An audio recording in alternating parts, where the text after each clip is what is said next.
Xo'ja afandi, agar ruxsat bersangiz, darveshlarimiz bilan suhbatlashib, ularga savol bermoqchiman. Albatta hukmdorim, marhamat. Sizlarga bir savolim bor, o'g'illarim.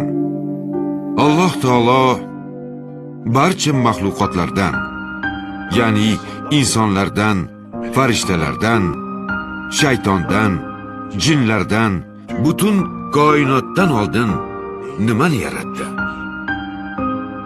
Marhamat o'g'lim. Jannat va do'zaxni hukmdorim.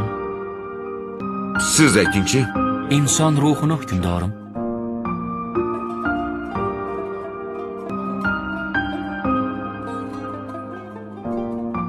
Ismingiz nima o'g'lim? Ahmad. Demirchili Ahmad Sidqi hukmdorim. Sizni biror javobingiz bormi? Qalam surasi 1-oyat. Alloh taolo aytadi: Nun.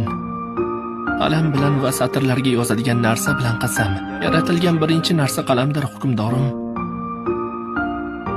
Rivoyat qilinadiki, Hazrati payg'ambarimiz sallallohu alayhi va sallam Alloh birinchi xalq qilgan narsa qalamdir. Unga qiyomatgacha bo'ladigan har bir narsaning taqdirini yozishni buyurdi deb marhamat qilganlar.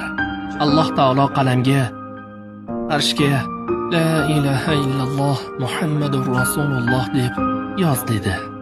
Qalam buyurilganini yozdi.